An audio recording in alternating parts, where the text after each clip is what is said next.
What's the most important place on earth? What's the most important city on earth? Would you say Washington, D.C.?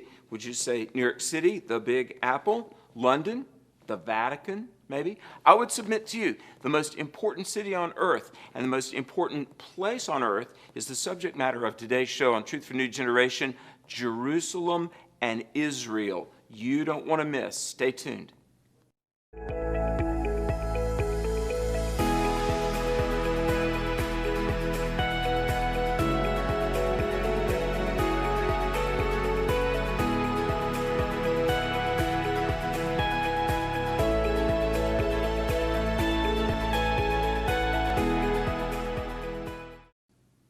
Hi, welcome to today's edition of Truth for a New Generation. Alex McFarland here. So glad that you're watching. You know, the subject of Israel is a subject very near and dear to my heart, and we've got an incredible show today, an incredible guest that you'll meet in just a few moments. But let me sort of set the stage. It was my privilege about 6 or 7 years ago to make my first trip to Israel, and oh my goodness, the history, just the beauty of the topography of the land and, of course, all the architecture and archaeology. I mean, really, Jerusalem is that eternal city that is the hinge of history. I mean, everything about world history, the human race, and whether you realize it or not, your own life hinges on what has gone on and what is going on in Jerusalem.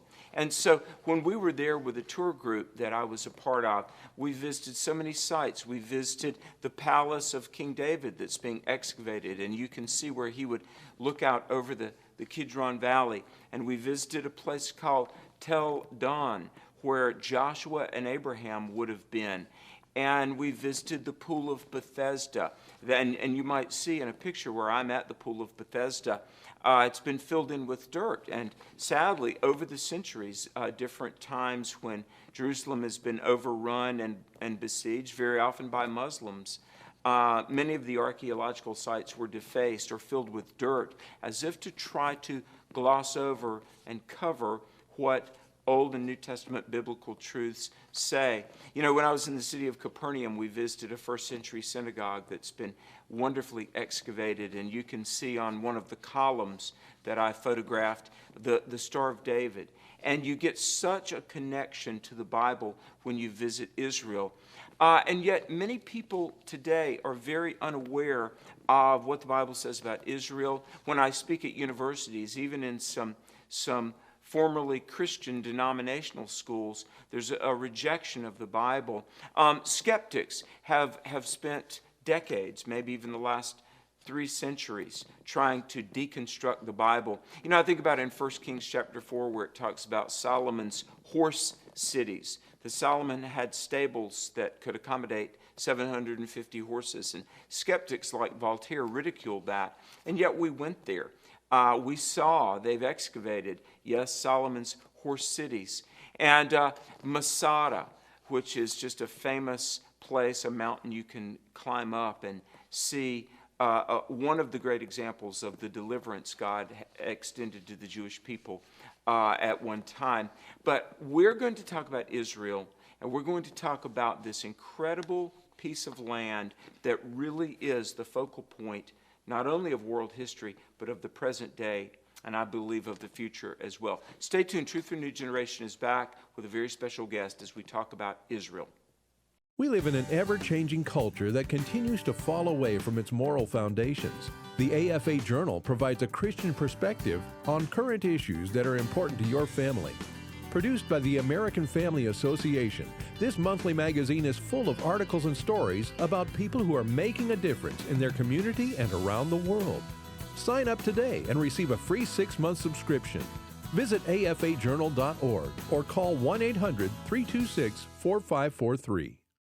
Welcome back to Truth for a New Generation. Alex McFarland here. So glad you're watching, and just very thrilled right now to have our guest in the studio. This is Joshua Ben-Gideon, the rabbi of Beth David Synagogue here in North Carolina, Greensboro, North Carolina. I want to say welcome and thank you for coming to be on the program. Alex, thank you so much for having me. This is really a pleasure. Well, it really is, and we've had a good time getting acquainted just talking before the show. I wish we had hours, but we'll have you back numerous times, I'm sure. But let's get right to the topic of Israel. Help viewers understand, why is the modern state of Israel so significant, and really how did it come to be? That's a great question, Alex. And we want to talk about both the long picture and the short picture, Okay. right? So ever since the very first Jews in history, that would be Abraham and Sarah, right? Yeah. Ever since they made that journey from the Fertile Crescent and at God's command went to the land of Israel to begin the Jewish people, ever since then there have been Jewish people in the land of Israel, right? Sometimes the numbers have been smaller, sometimes they've been much greater, like today. But ever since then, there have been Jews in the land of Israel, and ever since then, Jews have looked to the land of Israel as a home, as a homeland. We get to the more modern sense of the state of Israel. In the 19th century, with the rise of nationalism around the world, Jews started to ask the question, well, what about us? Why don't we have a country for us? Because in Europe, in North Africa, in the Middle East, in Persia, Jews were always living as second-class citizens, often protected to some degree, but still as second-class citizens. And so in the 19th century, Jews began to go back to Israel in bigger numbers. There had been Jews there all along, but Jews began returning in larger numbers.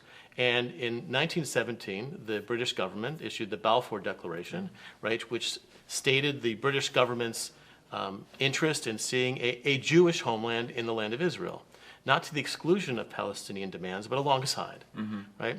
And one good way to understand this throughout the history of the 20th century is through the words of Prime Minister Golda Meir. Sadly, and this is not about Palestinians as people as much as their political leadership. They've never missed the opportunity to miss an opportunity, right? There have been a number of commissions and offers of statehood for Palestinians, which they'd never had before, alongside a Jewish state in the land of Israel in the 1930s. And then in 1947, when the UN voted on the 29th of November. And one of the reasons I remember that date is because there's actually a street in Jerusalem called Kaf Tet B'November, the 29th of November, celebrating that vote, partitioning the land into two countries. Wow. Right? So ever since then, there have been these opportunities, and the Palestinians have said no over and over again. And we keep hoping for them to change that message. Yeah, as I've traveled and spoken over the last 23 years, it's been my privilege to speak at a number of American universities, some religious schools, many secular schools. I have been very shocked and saddened at the degree of anti-Semitism that I've seen at American universities. And Rabbi, even students during Q&A that would brazenly deny the Holocaust, and professors that were present would say nothing. And I was at two different American universities that I won't name right now, and I said from the stage to the professors, I said, will not somebody speak, one of you academics, you need to call these students on their denial of the Holocaust. You mentioned Jews at various periods of history, various places living as second-class citizens. If you would, before we talk about maybe a response to anti-Semitism, let's talk about why. Why do you think, why would you say there has been, and even to this point is, such, at times, contempt for the Jewish people? That's a big question. Because I, as a Christian, as a Bible-believing Christian, every now and then people will ask me, what, as maybe a theologian or a minister, what do I think about the Jewish people? True Christians love the Jewish people. And I would say even revere and have a certain awe about Jewish people in the land of Israel. Speak, if you would, why the anti-Semitism throughout history and even in the present time? Well, that's a great question. I think part of the problem is that throughout history, a number of religious institutions, because that's really who governed the world before the 18th century, right? A number of religious institutions have defined the Jews as other, right? They are, for whatever reason, other, right? So the Catholic Church defined us as other, and even in the, and that was part of the beautiful thing of the papal ruling about the Mass to no longer do it in Latin, because that Mass actually called the Jew other, right? And Islam also sees the Jew as kind of other. So when you have these kind of latent attitudes that the person that I'm not supposed to be is a Jew, right? I'm not supposed to be Jew, I'm supposed to be something else, then I think that's the beginning of it. And there's actually a great book called Constantine's Sword, which kind of goes through the history of anti-Semitism from the beginning of the Catholic Church, which is not to say like all of Catholicism is problematic at all, but just that's where the origins of it really begin. And Islam has done the same thing at times as well. We're here to kind of prove their righteousness, right? We're here as other to prove that that a church or a mosque or some other group is right. And that's where it becomes dangerous. You know, in talking with millennials and younger and speaking at universities, since about 15 years ago, atheism has kind of become hot among young people. And very often when I'm asked, why should I believe in God? And I believe there are a lot of compelling reasons to believe in God, and specifically the biblical God. But I've often said this, I believe one of the tangible, objective proofs of God and divine providence over history are the Jewish people. I mean, from Haman in the Old Testament to Hitler in the 20th century, there's been persecution, genocide, and yet the Jews exist and Israel is a nation. Speak to, if you would, Rabbi, God's divine preservation of the Jewish people. Thank you, Alex. That's a great question.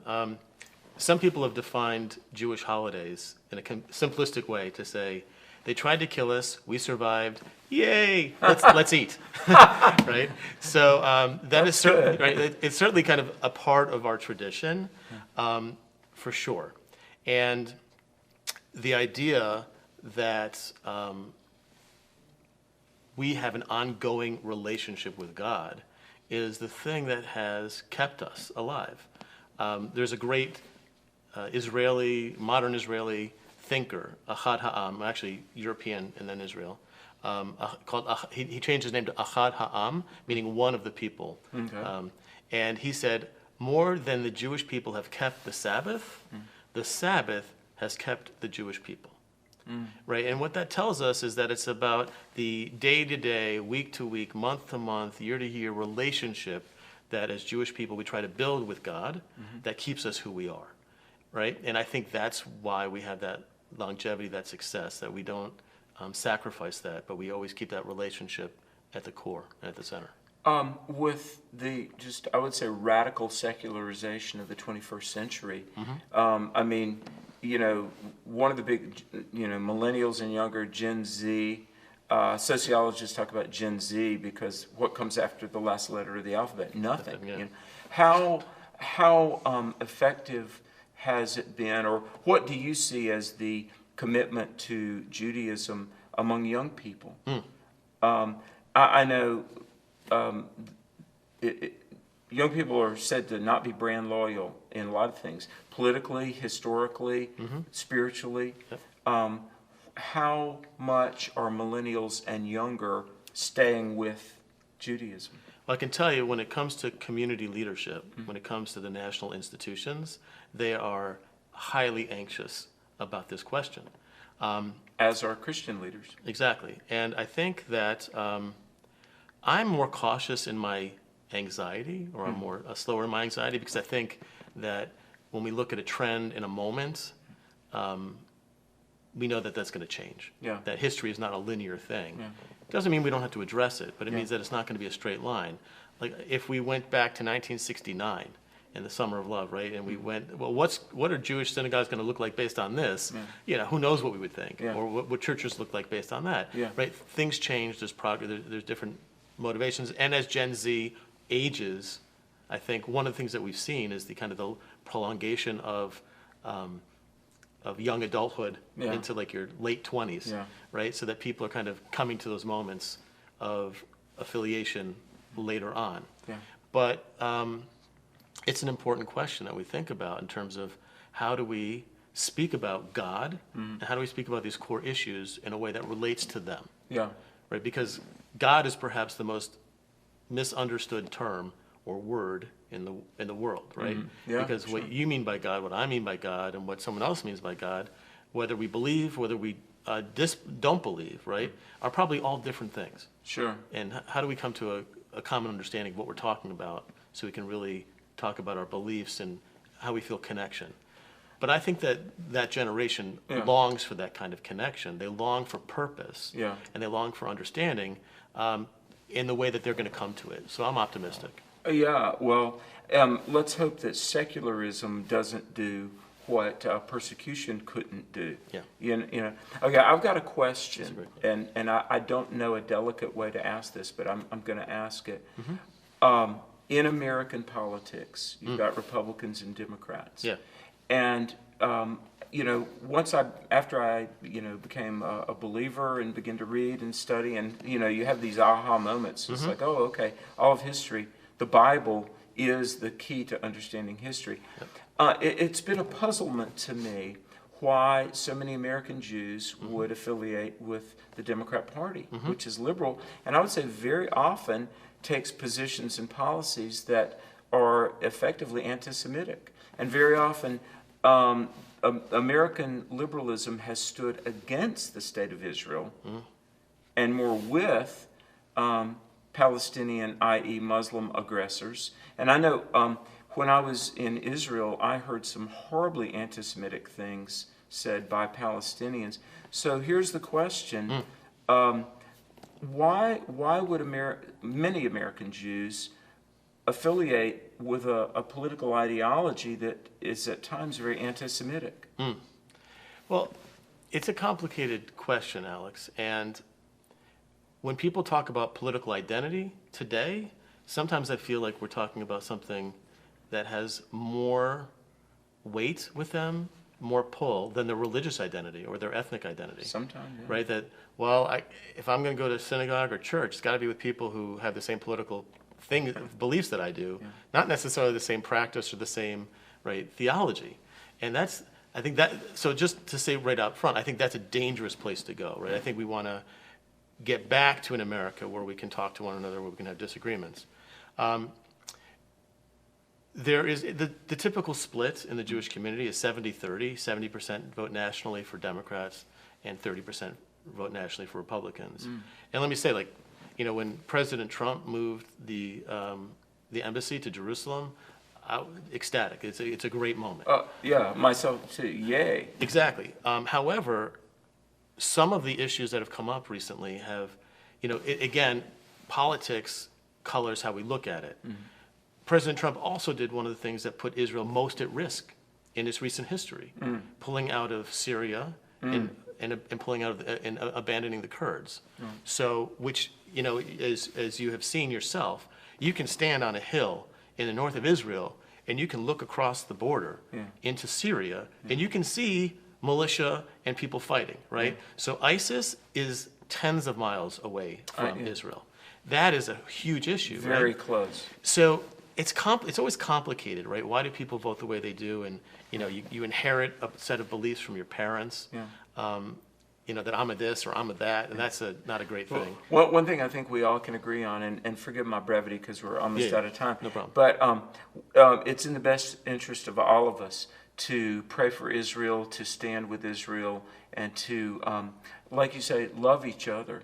And if you would, briefly, we've only got about 30 seconds. Why should people go to Israel? Give a pitch. People should go to Israel because you cannot know what Israel is until you walk its streets, until you see its people, and you understand the land itself and its beauty, its majesty, and the richness of it. And it will change your life. You will have a complete awakening that you wouldn't have had otherwise. I want to thank you. This is way too brief. Will you come back sometime? Absolutely, be a pleasure. Joshua Ben-Gideon, thank you so much. And folks, you're watching Truth for a New Generation. We're going to continue talking about Israel, some more facts that we think are very important. Stay tuned. We're back right after this. There is something welcoming about prepared places. At the Cove, we extend that welcome every single day. From the panoramic views, chef-crafted meals, and spacious meeting rooms, to our serene mountain lodging, stone fireplaces, and inviting rocking chairs. Our setting, carved into 1,200 wooded acres of the Blue Ridge Mountains, and our personalized service will ensure that your group's visit is both memorable and renewing. No wonder we find such great comfort when Jesus says his Father's house has many rooms that he is preparing for us. So, the table is being set. Hearthside, the fires are ablaze. The stage is lit, the mics checked. Come, experience this place prepared for you and your group at The Cove. Welcome back to Truth for New Generation, and thanks for being a part of our discussion about Israel. Some 30 years ago, a lady said to me, she said, "Go to Israel, it will change your life." And I did, and it did change my life, and it will change your life as well. And as we wrap up today, I want to encourage you to do a few things. Number one, read about Israel. Watch the news. Be informed. Learn about Israel. Secondly, if you're a Christian, Psalm 122, verse 6 says, pray for the peace of Jerusalem. You know, we are to do that. And I want to encourage you to pray for Israel and vote. And vote for politicians and leaders that believe in Israel's right to exist. Leaders that will take positions and stand with legislation that is for the Jewish people. Do you know Benjamin Netanyahu, who's served multiple terms as Prime Minister of Israel, he said this regarding peace in the Middle East, which is very true. He said, if the Arabs put down their weapons, there would be no more violence. If the Jews put down their weapons, there would be no more Israel. And that's true. So vote and use your voice to stand with Israel. And thirdly, I would say, if at all possible, and I realize this is effort and expense and time, go to Israel. I would beg of you, visit the nation of Israel. You will be safe there. You're not in danger. It's just one of the most incredible trips ever. When I was there, we went all the way to the Syrian border, and you can see the picture there where we went. And I was with a guide who had fought in the Six-Day War in 1967. And so it's amazing. The Bible will come alive, and your understanding of the world situation and politics will be just absolutely enriched. And then I would say, when I went to the Temple Mount, I mean, you've got to understand, there's this electricity in the air. It is the most spiritually charged atmosphere. Do you know one of the great proofs of the reality of God and the truth of the Bible is the nation of Israel and the history of the Jewish people? In fact, the atheist Christopher Hitchens, whom I debated, and I knew, we emailed back and forth up until the time of his passing, he said this, quote, that he was made seriously uncomfortable as an atheist by the knowledge, the undeniable reality that some divine force, he said, had preserved the Jewish people and the nation of Israel. And so be informed, be a student of Israel. It will enrich your life. It will definitely enhance your understanding of the world, and I believe of the future as well. We as a people, America, we need to stand with Israel, and I hope you'll use your vote and your voice and your influence to do that very thing. What is the connection between girls losing in sports to males claiming to be female? Planned Parenthood's abortion crusade. And the drive to open America's borders?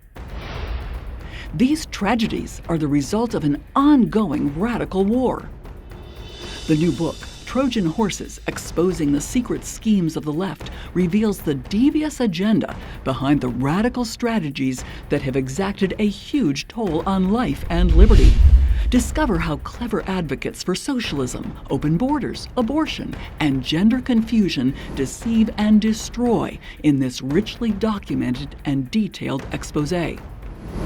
Contact us today to receive your copy of Trojan Horses, an insight-packed guide to the schemes targeting your freedom and how to fight back.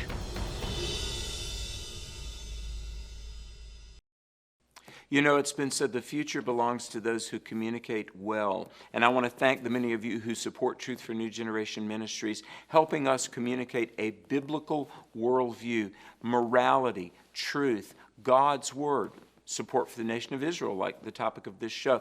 And so I want to ask you to help us. I want to ask you to consider investing financially in this program and the many things we do.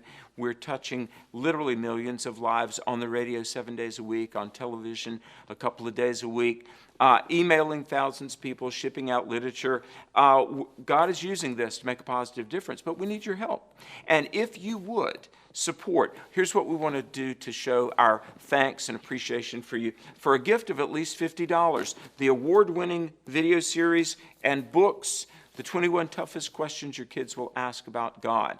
And this did win an award several years ago. It's been used by hundreds of churches. Your gift of at least $50, and we'll send you this video series with leaders' guides and study guides. It'll be a great study for a Wednesday night small group or something like that. Now, if your gift is at least $75 or more, we're going to include, really nifty, the Apologetics t-shirt.